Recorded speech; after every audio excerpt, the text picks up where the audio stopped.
नमस्कार दोस्तों, मेरा नाम है विमल सिंह। बालाजी स्टडी अड्डा में आप सभी का स्वागत है। प्राचीन भारत का इतिहास और मध्यकालीन ऑलरेडी हम करा चुके हैं सारे प्रश्न प्रैक्टिस। यदि नहीं देखा हो लास्ट वाला वीडियो, साइड में बटन वीडियो मिल जाएगा। आज का हमारा जो टॉपिक होगा वो होगा आधुनिक कालीन इतिहास। हमने कहा था आपको कि आधुनिक भारत के इतिहास से सबसे ज्यादा प्रश्न आते हैं, इसलिए हम इसको टॉपिक वाइज देखेंगे। तो आज हम इस वीडियो में 4 टॉपिक कवर करेंगे और कुल मिलाकर के लगभग 60-70 क्वेश्चन आपके यहाँ पर जो है वो कवर हो जाएंगे। स्टार्ट करते हैं। हमारा जो पहला चैप्टर है, मुगल साम्राज्य का पतन और स्वायत्त राज्यों का उदय। और बीपीएससी के जितने भी क्वेश्चन यहाँ पर आप देखेंगे तो प्रीवियस ईयर किसी न किसी पेपर में पूछे गए हैं। बीपीएससी डीएसईओ 2021 करके इस प्रकार से 2021 के 22 के ये सब आपको प्रश्न यहाँ तक देखने को मिलेंगे, परंतु 2023 के प्रश्न हम अलग से एक साथ प्राचीन, मध्यकालीन और आधुनिक कालीन एक साथ कराएंगे, जो कि आपको आगे आने वाले वीडियोस में देखने को मिलेगा। क्योंकि ऐसा हम इसलिए कर रहे हैं ताकि आपको पता भी चले कि किस पोर्शन से, किस टॉपिक से कितने कितने क्वेश्चन आपके आ रहे हैं। सबसे पहला प्रश्न, प्लासी युद्ध के पश्चात किसको बिहार प्रांत का उप दीवान नियुक्त किया गया था? ये हमारा पहला चैप्टर है। तो आंसर आपका राजा सिताब राय यहाँ पर जो है वो सही होगा। प्लासी का युद्ध हुआ था 1757 में अंग्रेजों और बंगाल के नवाब के बीच में। मीर जाफर ने इसमें विश्वासघात किया था, जिसके कारण से बंगाल हार गए थे और मीर जाफर को बाद में बंगाल का नवाब घोषित किया गया था। और जो क्वेश्चन में पूछा गया था, साथ ही साथ राजा सिताब राय को बिहार का उप दीवान बनाया गया था। बक्सर के युद्ध में अंग्रेजी सेना किसके नेतृत्व में लड़ी थी? आंसर की बात करते हैं तो आंसर यहाँ पर आपका मुनरो जो है वो ऑप्शन पहला वाला सही हो जाएगा। बक्सर का युद्ध अंग्रेजों और मुगल बादशाह अवध और बंगाल के नवाबों की संयुक्त सेनाओं के बीच लड़ा गया था। 1764 में लड़ा गया था और अंग्रेजी सेना का नेतृत्व इसमें किया था कैप्टन मुनरो ने। तीसरा प्रश्न आपका है, बंगाल में एक नए भू अभिजात वर्ग की स्थापना किसने जो है वो की थी?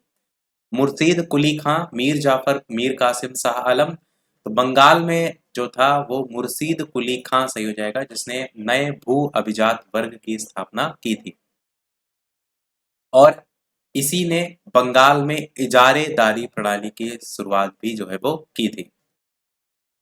इजारेदारी जो प्रणाली है उसके तहत किसानों को भी ऋण साहूकारों से लेना पड़ता था। एक लाइन में चाहे तो ये याद रख सकते हैं। सबसे पहले इनमें से कौन सी घटना हुई? सेम ऐसे क्वेश्चन बीपीएससी टीआरई 3.0 में भी आपका आया था, जिसमें आपने देखा था ऐसे ही 4 घटनाएं दी गई थी, क्योंकि पेपर रद्द हो चुका है। तो आंसर की बात करते हैं।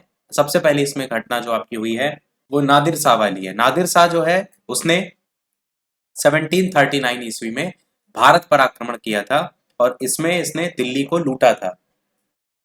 शाहजहां द्वारा जो बनाया गया था मयूर सिंहासन, वो भी लूट करके ये अपने साथ ले गया था।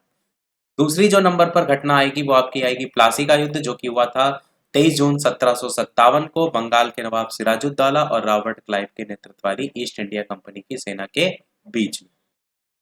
तीसरी जो आपकी घटना है वो आपकी है पानीपत के तीसरा युद्ध, जो कि 14 जनवरी 1761 को हुआ। और चौथी और आखिरी घटना होगी बक्सर का युद्ध, जो कि 22 अक्टूबर 1764 को हुआ। इस प्रकार से क्रम आप यहाँ पर लगा सकते हैं। अब वह पहला भारतीय इनमें से कौन सा था जो हाउस ऑफ कॉमन्स का सदस्य जो है वो बना? आंसर की अगर बात करते हैं इन चारों ऑप्शन में से, तो हाउस ऑफ कॉमन्स का जो सदस्य था वो आपका दादा भाई नौरोजी यहाँ पर जो है वो सही हो जाएगा। दादा भाई नौरोजी पहले ऐसे भारतीय थे जो उदारवादी दल से ब्रिटिश संसद में 1892 के आम चुनाव में जीत करके हाउस ऑफ कॉमन्स के सदस्य बने थे। अगला क्वेश्चन, किसकी सहायता से हैदर अली ने 1755 में डिंडीगुल में एक आधुनिक शस्त्रागार की स्थापना की थी? तो आंसर यहाँ पर फ्रेंच विशेषज्ञ जो थे इनके हेल्प से आपका स्थापना की थी। हैदर अली दक्षिण भारतीय मैसूर राज्य के सुल्तान थे और हैदर अली के बचपन का नाम था हैदर नाइक। तो इन्होंने ही 1755 में डिंडीगुल में एक आधुनिक शस्त्रागार फ्रेंच विशेषज्ञ की हेल्प से स्थापित किया था। जंतर मंतर का निर्माण किया था, किसने किया था? तो जंतर मंतर का निर्माण महाराजा जयसिंह के द्वारा जो है वो किया गया था। इन्होंने 5 वेधशालाओं का निर्माण भी करवाया था, जो कि दिल्ली, बनारस, जयपुर, उज्जैन, मथुरा इन सब में स्थित आपका है। इन्होंने ही अश्वमेध यज्ञ भी किया था। अब अगला चैप्टर यहां से स्टार्ट हो रहा है, दूसरा, यूरोपीय वाणिज्यिक कंपनियों का भारत में आगमन। किस युद्ध में ब्रिटिश ने फ्रांस को भारत में अंतिम रूप से पराजित किया था? आंसर की बात करते हैं तो वांडीवास यहाँ पर युद्ध जो पहला देख रहे हैं वो आपका सही होगा। वांडीवास का जो युद्ध है वो आपका ब्रिटिश ने फ्रांस को भारत में अंतिम रूप से हराया था। ये तीसरा जो कर्नाटक युद्ध था 1758-63, इसका एक हिस्सा भी था। वांडीवास का युद्ध हुआ था 1760 ईस्वी में और तीसरा कर्नाटक युद्ध हुआ था 1763 ईस्वी में पेरिस संधि पर हस्ताक्षर के बाद। पहला कर्नाटक युद्ध 1746 और दूसरा 1749 और तीसरा 1763। कौन से अधिनियम के द्वारा अंग्रेजों ने घोषणा की थी कि भारत में अधिकारियों की नियुक्ति में राष्ट्रीयता और रंग के आधार पर भेदभाव नहीं होगा? तो यह चार्टर अधिनियम कौन सा था? ये आपका था 1833 का चार्टर अधिनियम। इसमें क्या कहा गया था? इसमें ये कहा गया था कि भारत में अधिकारियों की नियुक्ति में राष्ट्रीयता और रंग के आधार पर भेदभाव जो है वो नहीं किया जाएगा। और क्या इसमें खास बातें थी? चार्टर एक्ट 1833 में बंगाल के गवर्नर जनरल को भारत का गवर्नर जनरल बना दिया गया था। गवर्नर जनरल के परिषद में चौथा सदस्य विधि विशेषज्ञ के रूप में बढ़ा दिया गया था। दास प्रथा को गैर कानूनी घोषित कर दिया गया था। चाय और चीन के साथ व्यापार करने की कंपनी के अधिकार को भी समाप्त कर दिया गया था। अगला क्वेश्चन है, दिल्ली दरबार के समय भारत का वायसराय कौन था? देखिए, दिल्ली दरबार से क्वेश्चन इसी वाले में आया था, बीपीएससी टीआरई 3.0 वाले में, जहां पर राजा को लेकर के पूछा था कि दिल्ली दरबार वाले टाइम में राजा कौन था। पीआरटी का देखिए पेपर भी होगा, हम आपको क्वेश्चन दिखाते हैं। ये है कि ब्रिटिश शासन के दौरान दिल्ली राजधानी की नींव जो है वो किसने रखी थी? तो ये जो नींव रखी गई थी ना, इसी दिल्ली दरबार में रखी गई थी। तो किंग जॉर्ज पंचम, ये आपका आंसर था। और ये आपका प्रश्न है कि दिल्ली दरबार के समय भारत का वायसराय, तो क्वेश्चन उसी से मिलता जुलता आया था। आंसर यहाँ पर आपका बी ऑप्शन सही हो जाएगा। और लॉर्ड लिटन का नाम आपको याद रखना है क्योंकि इससे रिलेटेड क्वेश्चन आपका आया हुआ है। और इस समय भारत का वायसराय लॉर्ड लिटन था। प्रथम दिल्ली दरबार के आयोजन को लेकर के याद रखिएगा, इस दरबार में महारानी विक्टोरिया को भारत की साम्राज्ञी घोषित किया गया था। केसरे हिंद की उपाधि भी दी गई थी। दूसरा दिल्ली दरबार कब हुआ? तो दूसरा दिल्ली दरबार हुआ था 1903 में। इस समय भारत का वायसराय करजन था। और तीसरा जो दिल्ली दरबार है वो 1911 में देखने को मिला था, जो कि अच्छा, ऊपर वाला जो था वो पहला था। यहाँ पर ध्यान दीजिएगा कि पहला दिल्ली दरबार का आयोजन 1 जनवरी 1877 को हुआ था, जो कि आपका लॉर्ड लिटन थे। और क्वेश्चन में भी दिल्ली दरबार के समय पूछा गया।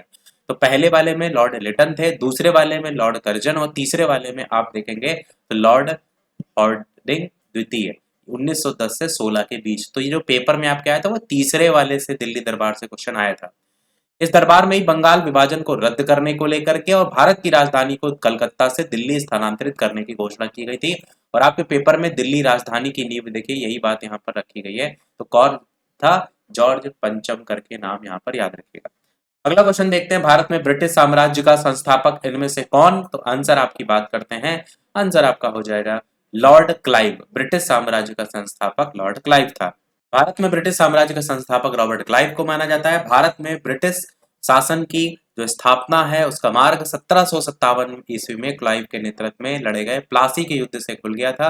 ये जो युद्ध था इसने ईस्ट इंडिया कंपनी को बंगाल का स्वामी बना दिया था और राजनीतिक शक्ति के रूप में भी स्थापित हो गया था।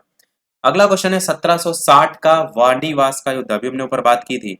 तो ये जो युद्ध था अंग्रेजों के द्वारा किसके खिलाफ लड़ा गया था? अभी बताया था मैंने कि फ्रांसीसियों के खिलाफ लड़ा गया था, तो ये आप बिल्कुल भी भूलेंगे नहीं। और फ्रांसीसी इसमें जो है वो हार गए थे और उनका लेकर के पौंडीचेरी जो अंग्रेज हैं उनको सौंपना पड़ा था। इसमें आपका फ्रांसीसी सेना की हार हुई थी और अंग्रेजों की जीत हुई थी। इसमें अंग्रेजी सेना के नेतृत्व जो थे वो आयरकूट और फ्रांसीसी सेना का जो नेतृत्व है काउंटर द लाली, इन्होंने जो है वो किया था। अगला 1632 में बिहार के पटना शहर में कौन सी कंपनी ने अपनी फैक्ट्री जो है वो स्थापित की थी?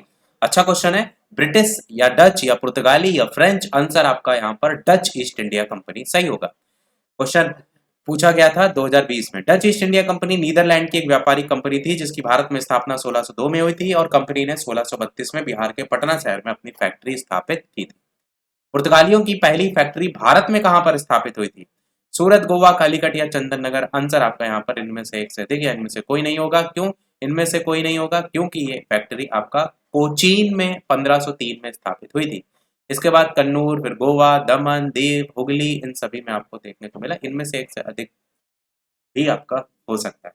नहीं, इनमें से एक से अधिक इसलिए नहीं होगा क्योंकि पहले ही पूछा गया था, तो कोचीन ही होगा। ठीक है, तो 1505 में ये बता दिया। इस प्रकार इसका सही विकल्प ई होना चाहिए, लेकिन बीपीएससी ने इसका आंसर सी माना है, कालीगढ़ को माना है, जो कि सही नहीं है। वो भी यहाँ बार लिखा जो है वो हुआ है। अगला, अंग्रेजों का फोर्ट विलियम कॉलेज जो है वो कहाँ पर स्थित है? तो ये आपका स्थित है कोलकाता के अंतर्गत।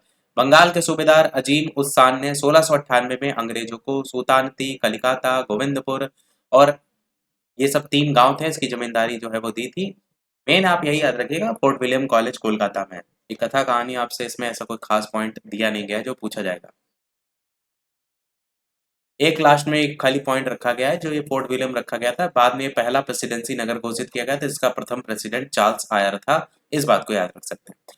बंगाल की खाड़ी में समुद्री डकैती हेतु हुगली का उपयोग कौन करता है?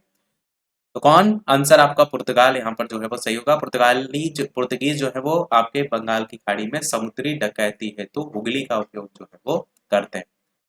अगला है आपका, ये आप याद रखिएगा, भारत में प्रथम पुर्तगाली वायसराय फ्रांसिस्को दी अल्मीडा। अगला है, बंबई पुर्तगाली राजकुमारी से विवाह के उपलक्ष्य में इंग्लैंड के राजकुमार को दे दिया था, उस राजकुमार का नाम क्या था? उस राजकुमार का नाम चार्ल्स द्वितीय था। 1661 ईस्वी में पुर्तगालियों ने अपनी राजकुमारी कैथरीन ब्रेगांजा का विवाह ब्रिटेन के चार्ल्स द्वितीय से करके बंबई को दहेज के रूप में दिया था। राजकुमार चार्ल्स द्वितीय ने 1668 ईस्वी में बंबई को 10 पाउंड वार्षिक किराए पर कंपनी को दे दिया था। अगला, इनमें से भारत में पुर्तगाली शक्ति स्थापित करने का श्रेय किसको जाता है? तो अल्फांसो डी अल्बुकर्क, वो भी ऊपर एक्सप्लेनेशन में आया था, मैंने बताया भी था, तो इन्हीं को जो है वो जाता है। भारत में पुर्तगाली साम्राज्य का प्रथम वास्तविक संस्थापक भी पूछा जाएगा, तो यही आपको याद रखना है। पुर्तगाली उपनिवेश का पहला वायसराय भारत में कौन था? तो पहला वायसराय इसमें अल्मीडा जो है वो था, फ्रांसिस्को डी अल्मीडा भारत में प्रथम पुर्तगाली वायसराय बनकर के आया था। अल्मीडा 1509 ईस्वी तक भारत में रहा था, उसके बाद अल्फांसो दी अल्बुकर्क 1509 में वायसराय जो है वो बन गया था। इनमें से प्रथम कर्नाटक युद्ध का कौन सा तात्कालिक कारण था? तो अंग्रेजों के द्वारा फ्रांसीसी जहाजों का अधिग्रहण, ये आपका पहले कर्नाटक युद्ध का मेन कारण जो है वो था। इनमें से किस अंग्रेज अधिकारी ने पुर्तगालियों को सॉली के स्थान पर हराया था? तो थॉमस बेस्ट ने जो है वो हराया था सॉली नामक स्थान पर पुर्तगाली नौसेना को। भारत में 1612 में अंग्रेजों ने अपनी पहली फैक्ट्री कहाँ स्थापित की थी? ये आंसर हो जाएगा आपका सूरत में स्थापित की थी, डी वाला। दक्षिण भारत में अंग्रेजों की पहली फैक्ट्री कहाँ? तो वो मछलीपट्टनम में थी। और भारत में 1613 में अंग्रेजों ने अपनी पहली फैक्ट्री सूरत में स्थापित की थी। ये चैप्टर भी हमारा समाप्त हुआ। अब बढ़ते हैं अगले चैप्टर की तरफ, ईस्ट इंडिया कंपनी और क्षेत्रीय राज्य। वीडियो सभी लोग लाइक अवश्य करते रहिएगा। पीडीएफ के लिए टारगेट हम रख रहे हैं आपका 300 लाइक का। जैसे कंप्लीट होते हैं पीडीएफ हम आपको टेलीग्राम चैनल पर प्रोवाइड करा देंगे, और इससे पहले की जो पीडीएफ हम भेज चुके हैं वो आप टेलीग्राम चैनल से डाउनलोड कर लीजिएगा, टॉपिक वाइज में वहाँ पर भेज चुके हैं। और साथ ही साथ चैनल सब्सक्राइब करके भी अवश्य जुड़ जाइएगा, ताकि आगे आने वाले नोटिफिकेशन भी आप तक जो है वो पहुँचते रहे। ये प्रश्न पढ़ते हैं चैप्टर का पहला, बिहार के किस क्षेत्र में फतेह शाही विद्रोह? तो ये आपका सारण के अंतर्गत हुआ था फतेह शाही का विद्रोह ईस्ट इंडिया कंपनी के खिलाफ। बिहार के सारण जिला में, और भारत के में अंग्रेजों के खिलाफ कई विद्रोह में से पहला विद्रोह था। छापामार युद्ध के रूप में भी जाना जाता है ये विद्रोह। अगला क्वेश्चन देखते हैं, निम्नलिखित में से कौन सा स्थान टीपू सुल्तान की राजधानी के रूप में प्रसिद्ध था? तो टीपू सुल्तान की राजधानी श्रीरंगपट्टनम आपका यहाँ पर जो है वो सही होगा।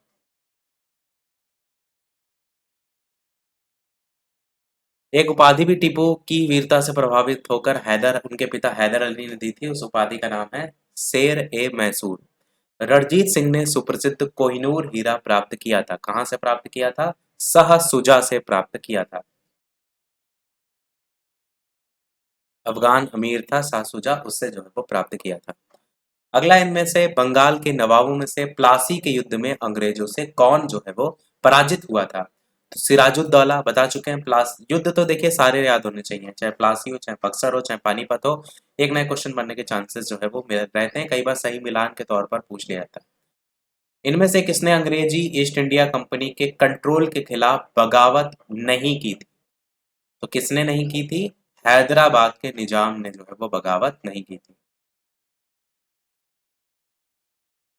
अगला क्वेश्चन देखते हैं। सम्राट शाह आलम द्वितीय ने ईस्ट इंडिया कंपनी को बंगाल, बिहार और उड़ीसा की जो दीवानी दी थी वो कब दी थी?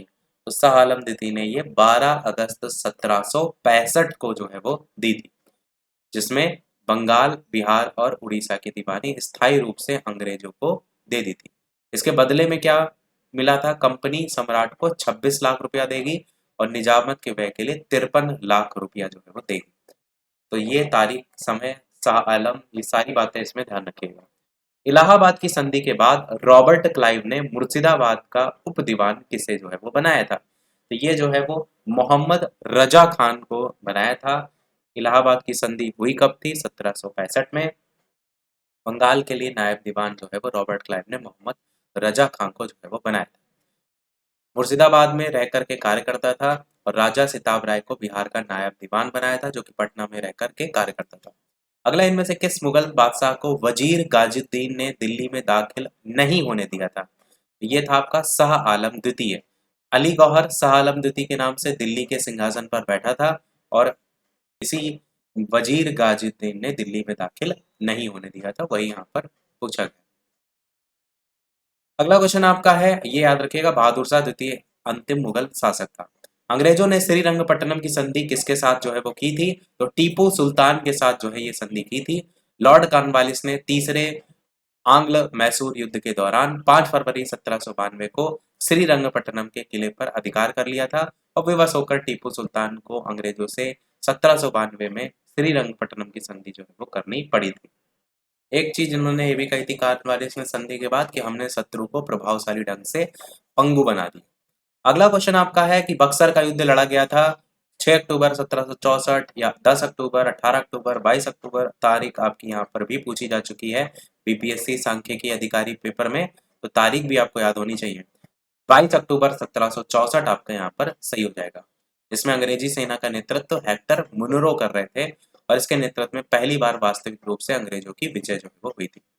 चौथा और आखिरी चैप्टर है अब आपका ब्रिटिश शासन का भारत। आज के वीडियो का आखिरी है। अभी तो आधुनिक भारत में बहुत कुछ है, 1857 की क्रांति अगले वाले वीडियो में आपको देखने को मिलेगी और भी बहुत से टॉपिक हैं। मैंने पहले भी कहा कि सबसे ज्यादा जो क्वेश्चन बनते हैं वो आधुनिक भारत के इतिहास से बनते हैं, तो आपको यही टॉपिक ही अच्छे से पढ़ना है। प्राचीन और मध्यकालीन से मुश्किल से 1-2 क्वेश्चन आ गए तो ठीक है, यहाँ से 10 से 12 क्वेश्चन आते हैं, तो ये आपको बहुत अच्छे से एक एक क्वेश्चन रटना है।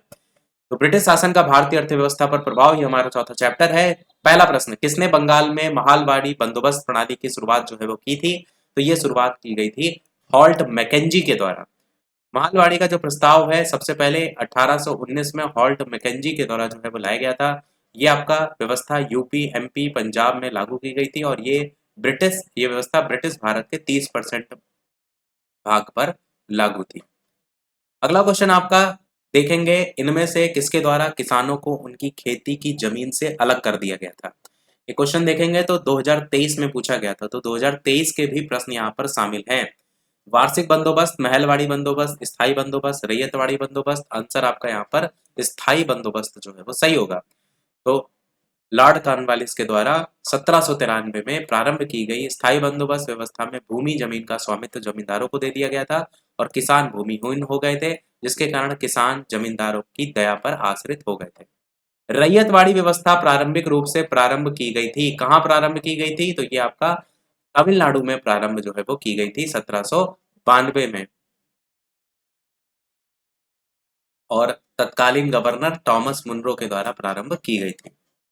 अगला प्रश्न, अतः सदैव सहमति के साथ और अक्सर वाणिज्य मंडल के निर्देशों पर भारत सरकार चलती है और इसे व्हाइट मैन्स बर्डन कहा जाता है। ये किसने कहा था? तो ये सच्चिदानंद सिन्हा के द्वारा जो है वो कहा गया था। सच्चिदानंद सिन्हा ने कहा था व्हाइट मैन बर्डन। अगला क्वेश्चन आपका है कि पुस्तक poverty and un British rule in India पुस्तक किसकी है? वेरी वेरी इंपॉर्टेंट रचना पुस्तक दादा भाई नौरोजी की है। क्वेश्चन देखेंगे तो 2 बार अब तक पूछा जा चुका है, 2023 में भी क्वेश्चन आया था। इनको grand old man of India के नाम से भी जो है वो आपका जानते हैं। राष्ट्रीय आंदोलन की बाइबल भी जो है वो इनको कहा जाता है और आर्थिक राष्ट्रवाद का जनक भी जो है वो कहा जाता है। लंदन में आयोजित हुई थी ईस्ट इंडिया एसोसिएशन की बैठक में धन निकासी का सिद्धांत भी इन्होंने दिया था और अपने जो पत्र था इंग्लैंड डेब्यू टू इंडिया, इसमें पहली बार भारतीय धन की निकासी के सिद्धांत को इन्होंने प्रस्तुत भी किया था। और इसमें धन निकासन के सिद्धांत की जो व्याख्या की है, the wants and means of India, on the commerce of India, ये सभी। अगला रजनी पाम दत्त ने कहा वे साम्राज्यवाद से लड़ते भी थे और सहयोग भी करते। उन्होंने किस राजनीतिक गठबंधन के बारे में ये कहा था? तो ये कहा था भारतीय राष्ट्रीय कांग्रेस के बारे में। रजनी पाम दत्त ने अपनी पुस्तक इंडिया टुडे में भारतीय राष्ट्रीय कांग्रेस के लिए कहा था कि वे साम्राज्यवाद से लड़ते भी थे और सहयोग भी करते थे। स्थायी बंदोबस्त किसके साथ किया गया था? तो ये जमींदारों के साथ किया गया था और ब्रिटिश कंपनी के गवर्नर जनरल थे लॉर्ड कॉर्नवालिस। इन्होंने 1793 में इसको स्टार्ट किया था। राजस्व का अनुबंध किसानों के बजाय जमींदारों के साथ इसमें किया जाता था और बंदोबस्त के अंतर्गत भारत का 19% क्षेत्र इसमें कवर होता था। बिहार में परमानेंट सेटलमेंट लागू करने का कारण इनमें से क्या था? तो ये था आपका भू राजस्व का राजस्व निर्णय करना। बिहार में परमानेंट सेटलमेंट लागू करने का निर्णय कारण जो था वो भू राजस्व का राजस्व निर्णय करना था। इसके द्वारा सरकार को एक स्थायी आय प्राप्त होने लगी थी, जिससे भावी सरकारी खर्चों का बजट निर्मित करने में सुविधा होने लगी थी।